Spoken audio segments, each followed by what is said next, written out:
Capal siapa kita letak atas kepala ni? Ni. Nama apa kawan kita? Ha? Imran. Bukan nama, ha? Alexander. Oh, ni Iskandar Zulkarnain ni. Alexander Imran. Atas kepala dia ada capal Nabi SAW. Ni ada gambaran capal Nabi. Yang gambaran ni dilukis oleh para ulama. Bukan orang biasa yang lukis ni. Antara yang lukis gambaran capal ni siapa dia? Al-Hafiz Iraqi. Ulama besar hadis Nabi SAW. Ulama besar di Al-Azhar Al-Syarif di Mesir satu ketika dahulu. Tok guru kepada Al-Imam As-Sakhawi rahimahullahu ta'ala. Tok guru kepada imam-imam besar dalam ilmu hadis. Nah, Al-Imam Ja'far Al-Qattani rahimahullahu ta'ala juga melukis gambaran capal berdasarkan kepada yang mereka lihat, dan kemudian dengan siap sekali dengan ada ukiran dia, ada dia punya ukuran dia lagi, berapa sentimeter, berapa usbu', berapa jengkal dan sebagainya, dengan ukuran zaman dahulu. Jadi gambaran itu sampai kepada kita. Ni ada atas kepala tuan-tuan pakai ni. Capal siapa yang kita pakai ni? Gambaran capal Nabi SAW.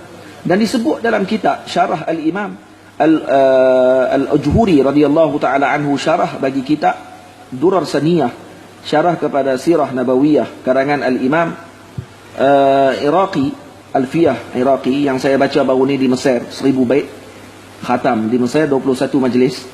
Ni baru 5 majlis. Tuan-tuan rasa nak balik lah. Kami 21 majlis. Satu majlis 3 jam sebelum buka puasa.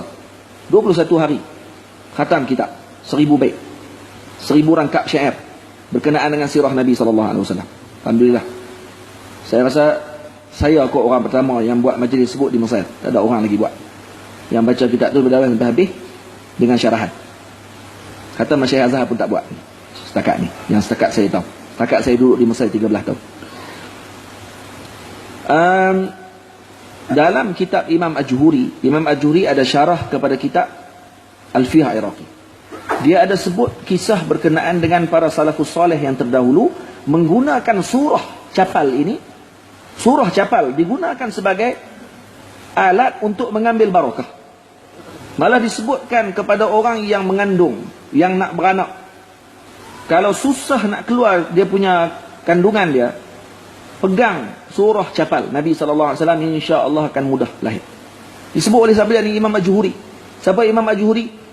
Kibar ulama Al-Azhar Syarif. Bukan orang biasa-biasa. Nah, dari ulama dulu yang tulis kitab ni ratusan tahun dulu dah ada dah tulisan tersebut. Cerita berkenaan dengan capal.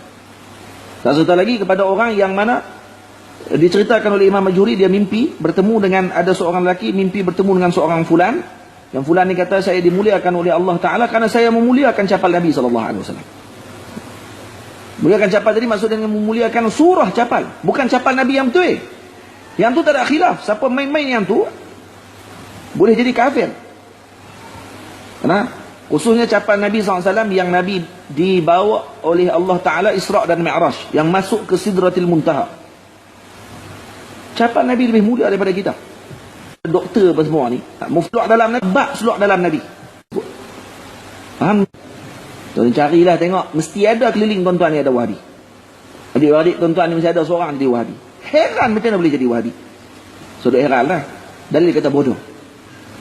Tak ada adab. Dengan Rasulullah pun tak beradab. Dan lagi nak beradab dengan para ulama, nak beradab dengan para awliya, jauh lagi tuan-tuan. Takkan beradab mereka. Sebab tu tuan-tuan jangan heran kalau tengok puak-puak ni kalau bercakap benda yang biadab ni, tuan-tuan tahu bahawa mereka ni adalah orang yang jauh daripada Nabi SAW. Jauh daripada Nabi. Nampak tak? Orang kalau tuan-tuan tengok dia letak atas kepala dia ada gambar capal Nabi SAW, tahu kata ni orang yang kasih dengan Rasulullah. Mana tahu disebabkan letak atas kepala tadi menyebabkan dia mendapat syafaat Nabi SAW nanti di akhirat. Nah, Sultan Ahmad, Sultan Turki Utsmaniyah letak capal Nabi di atas kepala beliau. Dibawa masuk ke dalam top kapi. Hanya semata-mata untuk peletakan kasut tadi dalam istana beliau, diletakkan kasut di atas kepala beliau. Bukan dibawa di celah ketiak, diletak di atas kepala beliau. Kerana ni kasut Nabi, ni bukan kasut saya. Ni kerana berkait dengan Nabi. Kasut Nabi Allah Musa alaihi salam, ketika Nabi Musa sampai di Wadi Muqaddasi Tuwa, Allah Ta'ala suruh iqla'na alaik, buang kasut kamu, kerana kamu berada di wadi yang mulia. Di tempat yang mulia tak boleh pakai kasut. Nabi SAW naik ke Isra' dan Mi'raj sampai di Sidratul Muntaha, Allah Ta'ala tak sebut kepada Nabi, iqla'na alaik, buang kasut kamu wahai Rasulullah.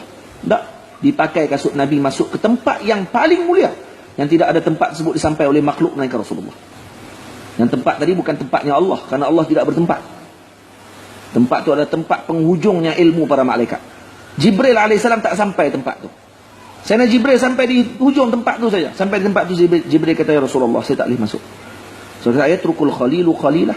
Adakah kekasih meninggalkan kekasihnya? Nabi kata kepada Sayyidina Jibril, kamu dah berjalan dengan aku tadi panjang perjalanan kita. Tiba-tiba sampai di sini kamu tinggalkan aku. Sayyidina Jibril kata, ya Rasulullah, kalau saya langkah tempat ni saya akan terbakar tu. Saya akan mati terbakar. Maka saya tak boleh langkah. Kamu saja boleh langkah. Maka Nabi lebih kuat daripada Sayyidina Jibril.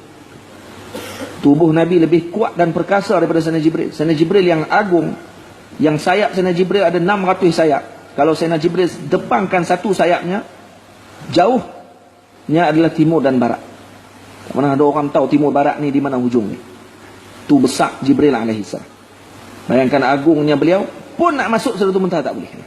Nabi boleh masuk langkah, dan Nabi lebih kuat daripada Sayyidina Jibril.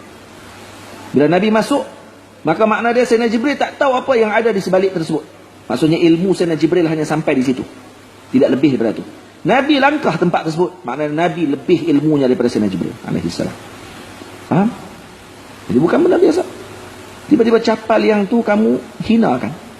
Capal yang itu kamu kata ini adalah benda yang dimain-mainkan. Capal ni kamu kata ni direka-reka oleh para ulama. La ilaha illallah. Lepas tu tuan-tuan kalau sembang dengan Wahabi ni cukuplah. Tuan-tuan kata duduk diam cukuplah. Kerana kalau sembang panjang lagi, takut jatuh akidah mereka. Kuburian, kemiayan, apa binatang apa ni tadi. Dia tak tahu kot di Masjid Nabawi dulu ni ada tempat kemian besar di tengah Masjid Nabawi dulu ni. Wahabi dia buang lah ni. Dulu ada tempat kemian besar diletakkan untuk letak bukur.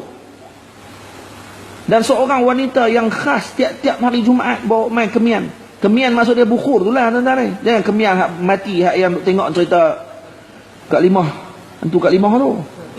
Satu yang dia takut sangat tu. Nampak kemian, nampak kata muja. Nampak ada asap dalam majlis. Ah, ni muja dah. Muja kepala otak apa ni. Ni bahaya kalau pok ni main tuan-tuan. Bahasa pok-pok ni, bahasa semua, bahasa jauhkan orang daripada sunnah. Ini sunnah Nabi. Perempuan tu tiap-tiap hari datang, tiap-tiap hari Jumaat akan datang mewangikan masjid Nabi SAW. Setelah dia meninggal, disebabkan dia orang biasa, tak ada orang bagi tahu kepada Nabi. Nabi marah. Kenapa tak bagi tahu kepada aku dia meninggal? Nabi pergi ke makam beliau dan Nabi solat jenazah beliau di makam beliau. Karena mulianya kedudukan beliau di sisi Rasulullah. Karena memuliakan masjid Nabi, memuliakan Nabi SAW. Bawa apa? Bawa kemian tu lah. Bodoh Wahabi. Faham? Jadi macam mana nak kata lagi tuan-tuan? Lepas tu saya tak boleh bahasa saya ni. Bahasa tu lah, bahasa orang Kedah. Bodoh tu bahasa kecil lah tuan-tuan. Daripada dia mensyirikkan, mengkafirkan orang lain. Puak ni kafirkan orang tu. Syirikkan orang tu. Saya kata bodoh, bodoh biasa. Ha? Faham? Ha. Ni tak ada dalil kot ni. Lawak kubur, awak Nabi tak lawak kubur. Cukup. Tuan-tuan jangan bagi saya marah lagi tuan-tuan. Cukup lah. Jangan tanya lagi pasal Wahabi. Dia tak ada kitab lagi lah.